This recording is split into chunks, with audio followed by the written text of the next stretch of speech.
Hello. Mic check, because I have some different equipment. How we doing?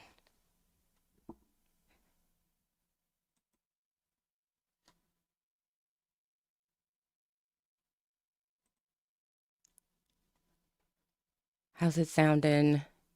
Is it loud enough for you? Okay, great. Fantastic. It's a new fancy microphone. Got a little light on it. See? Look at that. Look at that. Well, we are here. Shout out to whichever first year lowly associate had to stay up past their bedtime.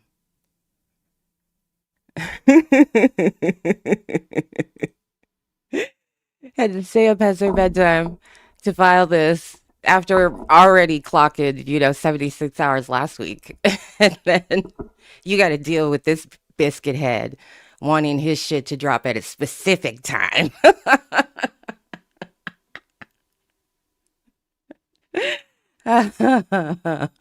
Oh, gosh. So ridiculous.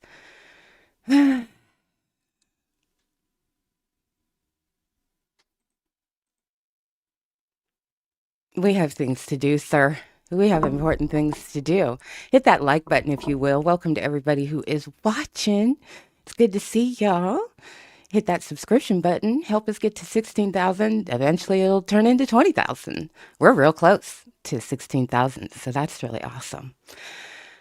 Shout out to the best mod squad on the internet. Shout out to any esteemed guests who join, and I miss you. I'm so sorry. It happens all the time. I'm so sorry. I'll be looking elsewhere, obviously. Shout out to all the members on Patreon and YouTube and all the existing subscribers. So, just real quick, just, bear with me. Um, quick, you know, channel announcement, okay?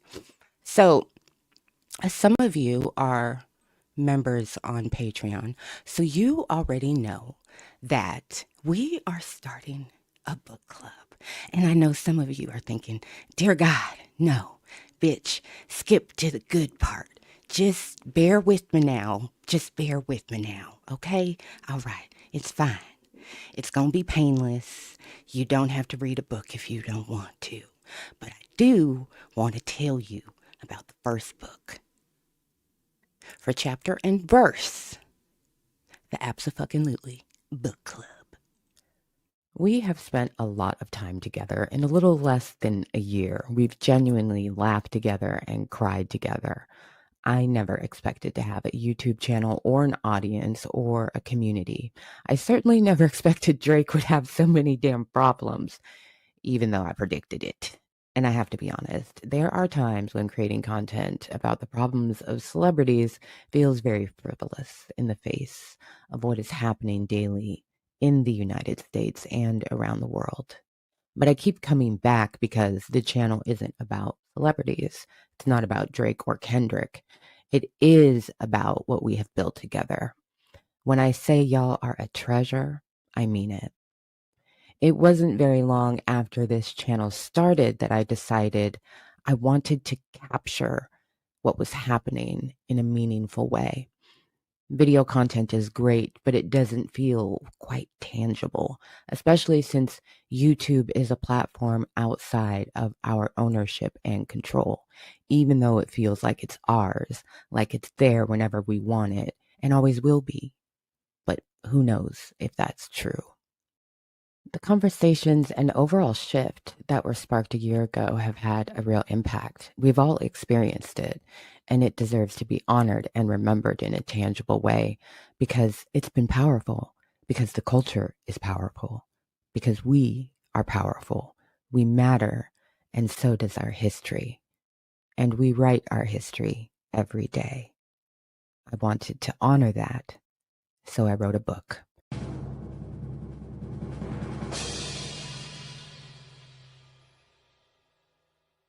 It's called Bloodlines and Battle Rhymes: How a Rap Beef Became a Cultural Reckoning. I hope you enjoy it because it is a direct result of your support, and it is officially the first book of Chapter and Verse, the Abso-fucking-lutely Book Club. And you never know, you might even be in it.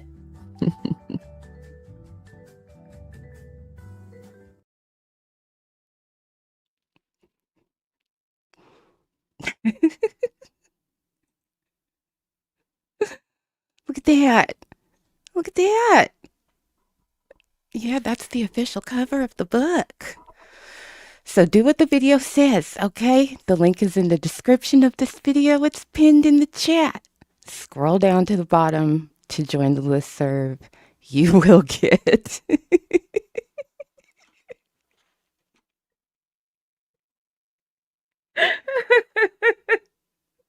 you'll get a notification when the book becomes available. Which, as I said, the video is going to be very soon. We'll talk about it in the LBG. Okay?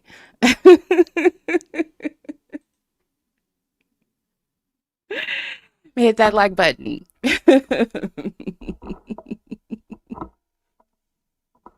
I need to drink something.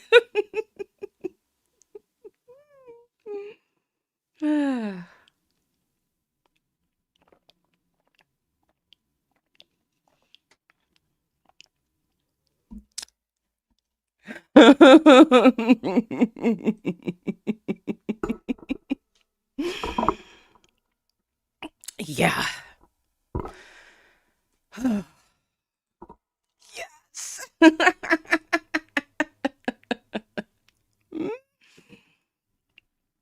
Yeah, I did mean what I said. You might be in the book.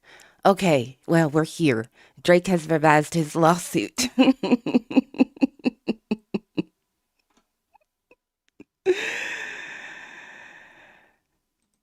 If I meet my physical copy goal, then yes, I will.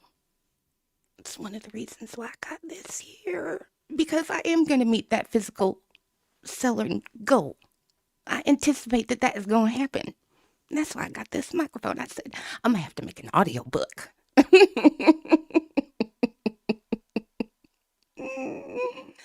I already have a sound engineer. What? What?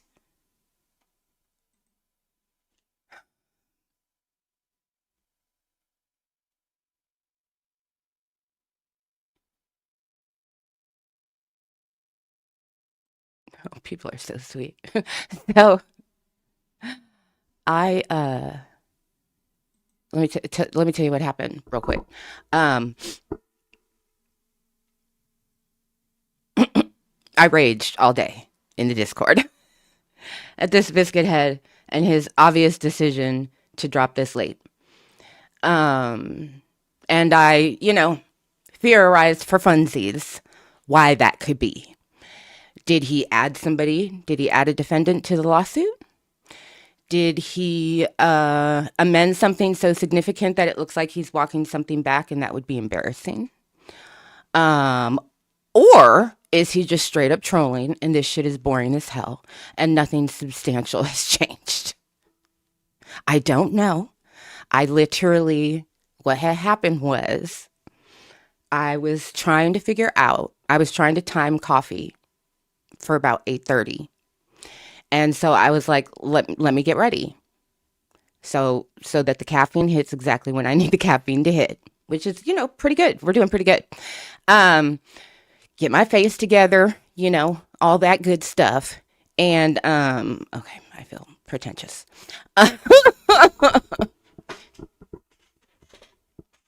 Join the damn wait list. Buy the book.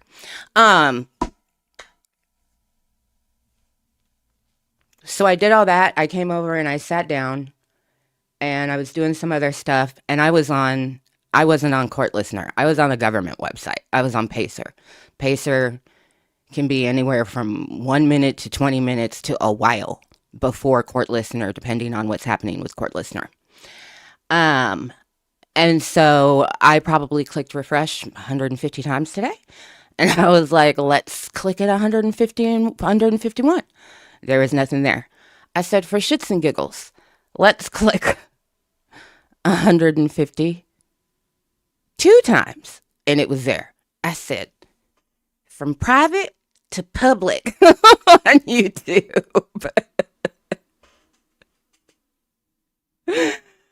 Here we go. So bought everything directly from Pacer, downloaded everything. There's original, and then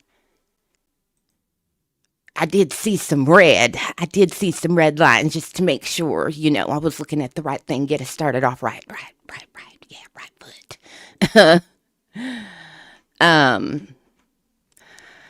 So here we fucking go, man. I don't even know. We'll see together. I'd love to know from y'all, what do you think? Do you think there's going to be substantial changes, or do you think this is just going to be, Drake trolling? Probably watching. Hey, hit that like button.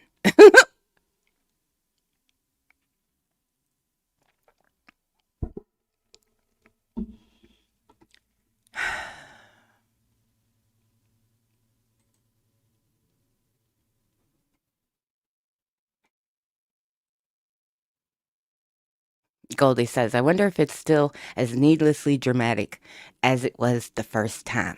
Wait, no, it's 716. Pay her. Because baby, I was up face beat at 5:30 this morning. Okay? Face beat 5:30. Ready. Let's do it. Okay, let me get this on screen.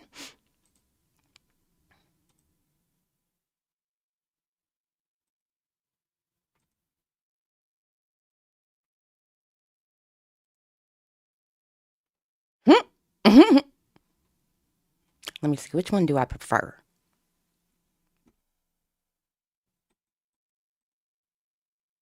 I think I kind of prefer that one. My screen feels, oh, there we go. I was going to say my camera feels unusually high. And it was. Okay.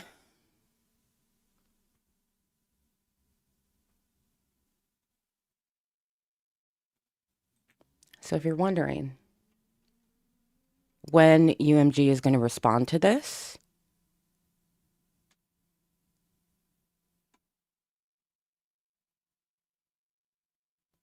uh, 21 or 28 days. I'll look. But we got a minute. Okay, well, this time we have a table of content. I don't know if we had that before.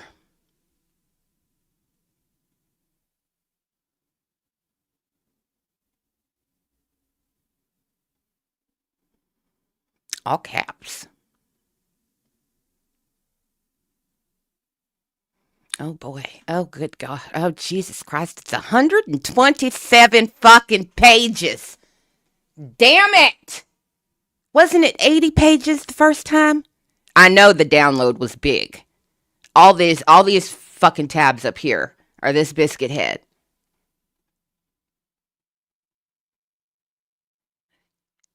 It still starts dramatically.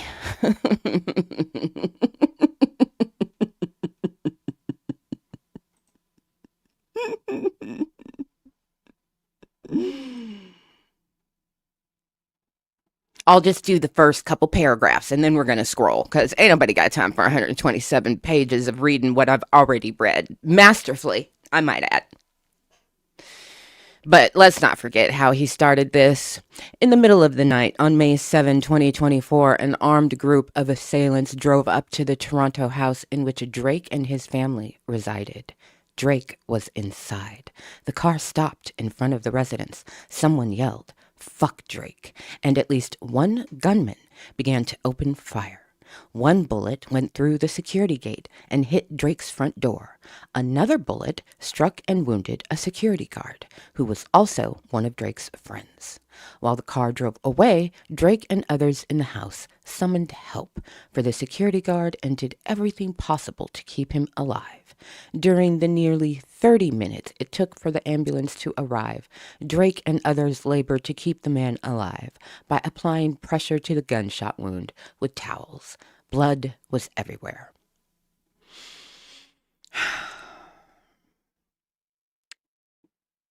All right, child, here we go.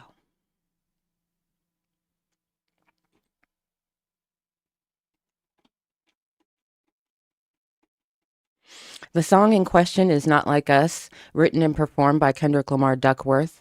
The recording was intended to convey the specific, unmistakable, and false factual allegations that Drake is a criminal pedophile and to suggest vigilante justice as a response.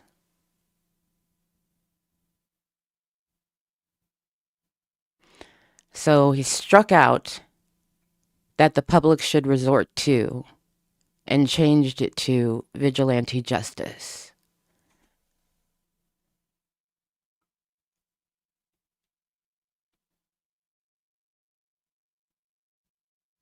That's interesting.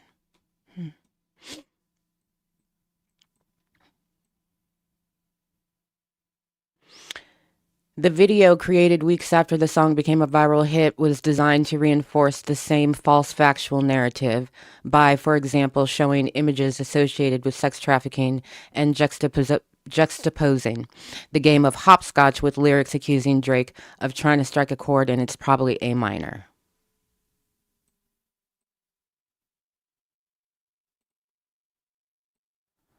UMG's campaign was successful. The recording cloaks cleverly dangerous lyrics behind a catchy beat and inviting hook. Capitalizing on those attributes, UMG used every tool at its disposal to ensure that the world would hear that Drake likes him young. Unlike any other song ever released by Kendrick Lamar, this song has been played many billions of times, and its false central message has calcified into accepted fact via social and legacy media channels, broadcast in dozens of languages, to, at minimum, hundreds of millions of people spanning the globe. It's not just fans of rap music who now believe that Drake is a certified pedophile, because it's not just fans of rap music who have been repeatedly exposed to the song's lyrics. Instead, the recording has been ubiquitous, in significant part because of UMG's deliberate efforts designed to accomplish just that. This is interesting right here. Striking out the defamatory material and replacing it with, unlike any other song ever released by Kendrick Lamar, this song has been played many billions of times, and its false central message has calcified into accepted fact.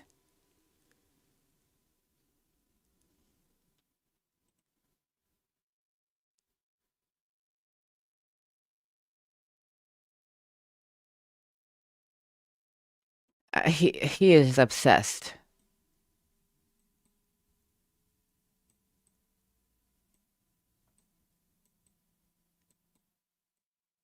But billions of plays and ubiquity were not enough for UMG.